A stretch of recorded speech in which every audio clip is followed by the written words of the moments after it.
Okay, great. Speeding along a bit, hello, I'm Tim Sadler. I'm an employee at the City Council. I'm not a councillor, and it's my job to work with the councillors who represent all you Assembly members living in the city to work out strategies, policies and funding to deliver the priorities for the city. And one of those I'm working on at the moment is how does the City Council respond to the declaration of a climate emergency. But of course this is not the only thing the city is working on. To just focus on that wouldn't deliver the city that we all want to live in. It wouldn't deliver necessarily an inclusive economy where everyone prospers. It wouldn't meet the housing needs of all those people who we know struggle to find decent, affordable housing in this city. And it wouldn't provide us a city where people had access to the social and cultural and sporting life of the city. So we need to think about this in a multi-dimensional way. Thinking about Oxford and climate change for a minute, there's about 700,000 tonnes a year of emissions, and this slide, which is reproduced from some of the early reading documents you had, shows where the analysis of that's coming from. So most of it for us is from buildings, the biggest sector being the residential buildings, the homes that we all live in, and probably one of the biggest challenges we have in terms of reduction going forward. But a lot from institutional buildings, that includes the council, but also the universities and the hospitals. And then of course there's the industrial buildings, including BMW, but many, many other industrial activities in the city. We have had some analysis done of the sorts of things we would need to focus on as a city to deliver a net zero carbon city going forward, and they're listed behind me. And these themes will become familiar to you as the assembly process unfolds, because we're going to have people talking about these, and we're going to end up talking about the sorts of trade-offs we're going to have to think about if we adopt the sorts of challenges which are set out in the black writing there. If I just pick out one of those for a moment, just to highlight the sorts of challenges we're talking about. Hands up in the room, who has gas heating currently in their home? Okay, so 80% of us, well, the calculations we've had done for us, are going to have to switch over to some form of electricity-based heating over the period that we follow this zero carbon route. Now, that's a bit of a challenge, isn't it? Because it's going to be messy and expensive doing that, but it's messy and expensive to replace a gas heated water system currently. But the hidden problem in that, of course, is that electricity currently is more expensive as a way of heating your home. And one of the sorts of things we're worried about and need to think through in balancing out the policy response to the City Council is us shifting over to an electricity-based heating system could make fuel poverty, which is a real issue in the city, worse for many of the most vulnerable and poorest people in the city. So we've got to think about this in the round.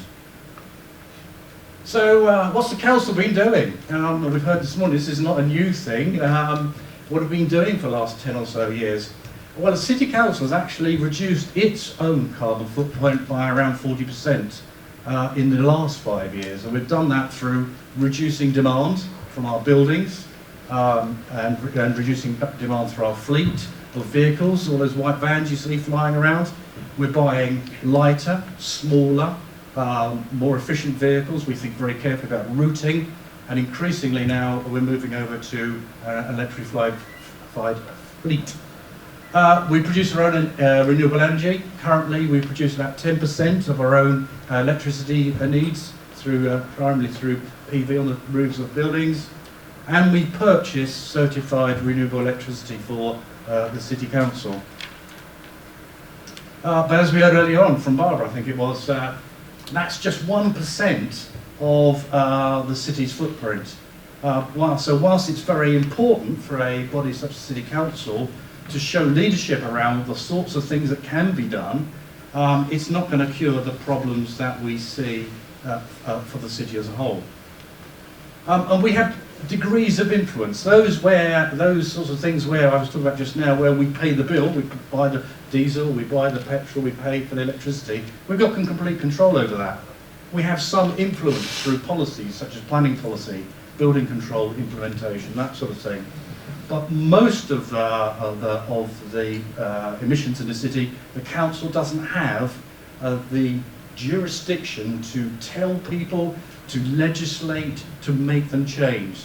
Therefore, this is much more about building on collaboration and persuasion, demonstration of projects, the sorts of things that we can do.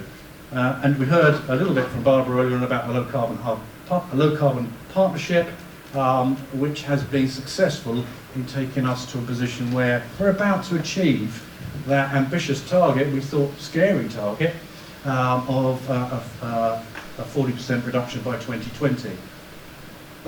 We've supported the development of the low carbon hub, and we've been involved in all sorts of interesting and innovative projects which are good for our carbon footprint in the city, but more importantly are part of national demonstration projects and are of global significance.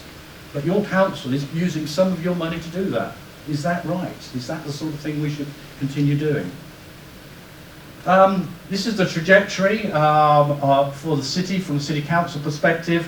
It shows us more or less hitting our target of 40% reduction by 2020, and the dotted line shows the passive response. If we just go along with the world on the position from what we know now, the sorts of decarbonisation of the grid that's going on, that's the path we're going to take.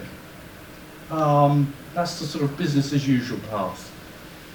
The path underneath, in the, I'm not sure what the colour is on the screen, sort of pinky, apricot-y, is the line we've had calculated for us that the city should achieve if it wants to make a contribution which reflects the intergenerational and interglobal aspects of this city's responsibility that we've heard about from speakers today. But that's dramatically different to the pathway that we might otherwise follow.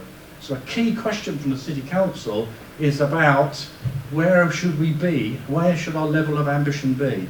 Should we be passive about this, or should we follow a very much more proactive line in driving that progress of the city as a whole? So what could the city do going forward? We could provide leadership to a reinvigorated partnership, a much broader partnership around achieving net zero for the city. We can implement our own plan to get the City Council to net zero, and we're working actively on that. We can continue to support these innovative projects and initiatives, and we can be proactive. And just to give you a sense of scale, we think to get the City Council to net zero over the next 5 years or so would cost us about £10 million in terms of investment in our buildings and our fleet of vehicles, and about £500,000 a year in running costs. And to give you a sense of scale here of that, the City Council's overall expenditure is around £100 million a year. So it's about, it's in the next few years, it's 10% of our budget, additional cost that's got to go in there. And that's got, of course, to be balanced against all those other priorities that are highlighted earlier on. And this is a question of judgment and balance, and about being aware of who pays for the changes that we make. And that's why it's so important to have all of your views feeding into a sense of judgment about what the right path is for Oxford. Thank you.